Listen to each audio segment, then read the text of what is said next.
Hello, welcome to my presentation covering genetic algorithms discussed in the paper. So genetic algorithms were first developed by John Holland in the 1970s, and they follow the rule of natural selection. Their idea was essentially, it was based upon a concept of survival of the fittest that is essentially an artificial simulation of evolution using natural selection as its guiding principle. So for instance, taking chromosomes, and instead of having their DNA, it would be binary code, and it would follow that process. But initially when it was first being developed, it struggled with processing speed, but over time it developed with low-cost computers and fast computers, overall increasing its efficiency.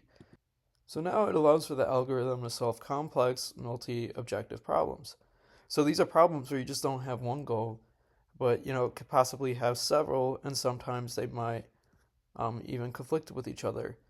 A modern example of this is in healthcare, where essentially we can use genetic algorithms to monitor COVID-19 severity using HRV. So the algorithm essentially works with the HRV or the signals, and it selects the most important features for predicting severity. This is a multi-objective problem because researchers would need to balance multiple goals at once. For instance, maximizing accuracy, minimizing the total number of features used, and then ensuring the test results could be interpreted clinically. So a key takeaway is kind of that GEA will simplify the data, and it selects the most informative signals for reliable healthcare classification in this instance. So now we have our main components of GA. So first we have our selection, crossover, mutations, elitism, and reinsertion. So selection chooses which solution becomes the parents. Essentially, the fitter the solution, the higher chance of it being picked. And we have crossover, and mixes the two parent solutions to create offspring, which can create useful traits from each other. The mutation is essentially random small changes in the solutions, and what it does is it keeps diversity, and it will avoid the algorithm from getting stuck by introducing those random small changes. And now elitism will carry the best solutions directly into the next generation so they aren't lost. Essentially, it's choosing the best solution or the most optimal one so that it could be carried over. Nice. To simplify this process, we have a flow chart of steps. First, starting with initialization, which we're going to start with a random population of possible solutions. And then as selection, we want to choose the fittest candidates to act as the parents. And then with crossover, we're combining parents to create new offspring, so essentially combining new code.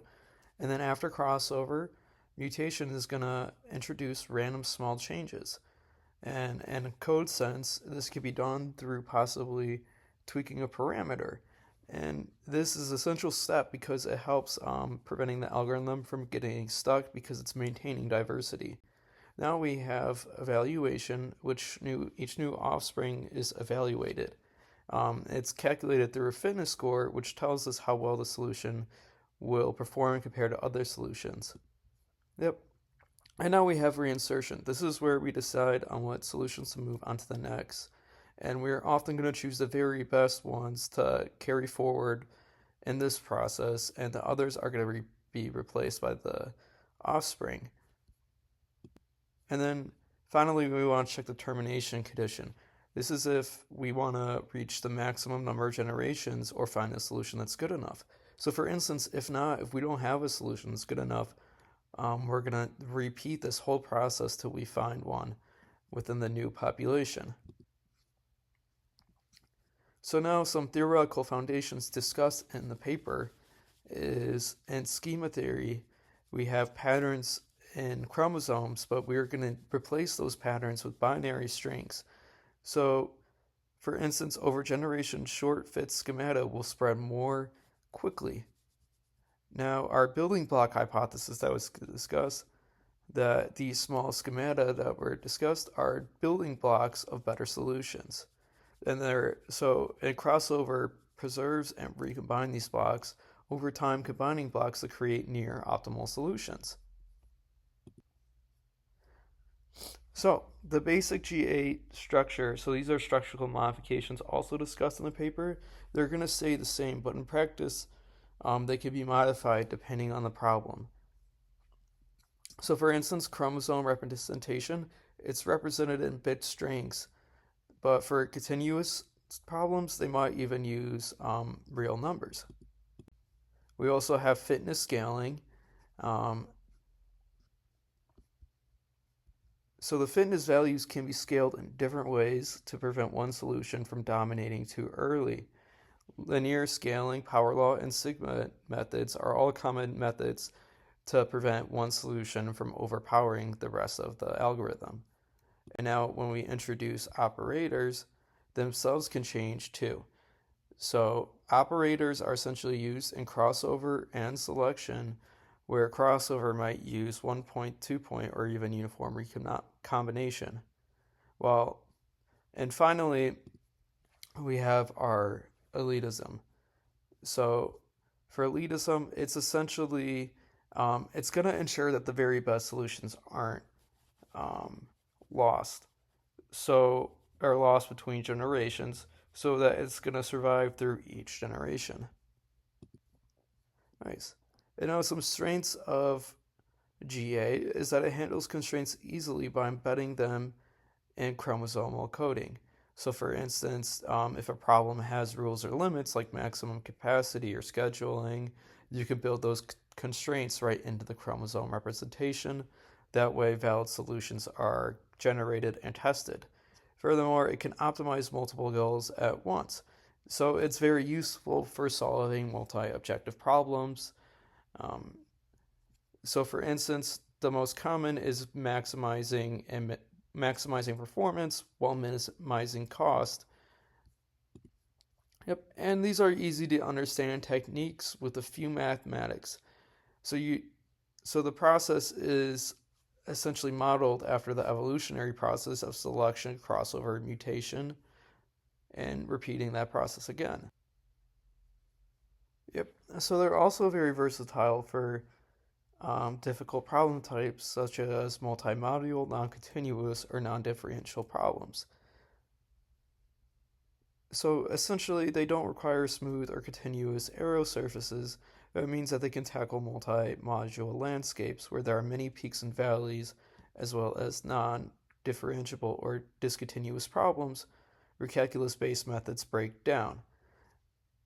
So essentially, they can solve some of the most difficult problems regarding coding. Yep, and then finally, they're interface to existing simulations of modules. So they're easy to integrate with existing simulations and modules, um, since really the main objective or main method of that is to integrate it is you need a way to evaluate a solution's fitness. So you can plug the GA into a wide range of real world problems without having designed the real whole model.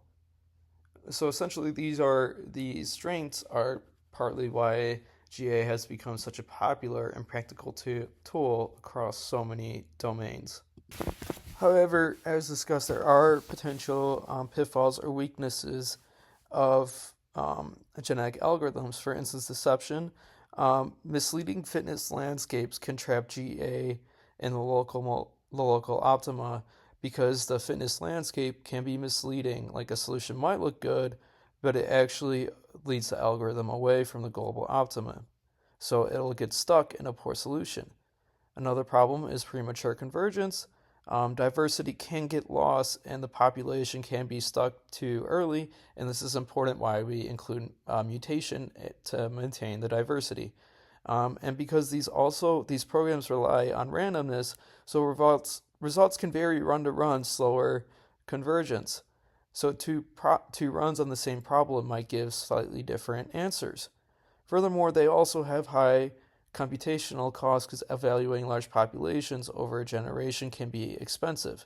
Finally, GAs are sensitive to parameters. Things like population size, crossover rate, and mutation can make a big difference in performance. So while they are powerful and flexible, they also are not the best tool for every. Now, some of the classical applications of GA discussed in the paper were robotics, pattern speech recognition, engineering designing, scheduling, and classifier systems and control system. So, for instance, in robotics, GAs have been applied to direct planning and path navigation, which are critical for autonomous movement. They're also found success in pattern speech recognition by evolving signal filters or improving speech matching techniques. So, as we conclude this presentation, GA is found in a lot of emerging technologies such as healthcare, biomedicine, cancer gene selection, and as discussed earlier in the COVID signaling. It's used in energy systems by smart grid scheduling and transport traffic lights, and in finance and economics, portfolio optimization, and then in artificial intelligence, neural network training through where they can tune hyperparameters or even evolve the network themselves. So there's a lot of applications for this technology in today's world.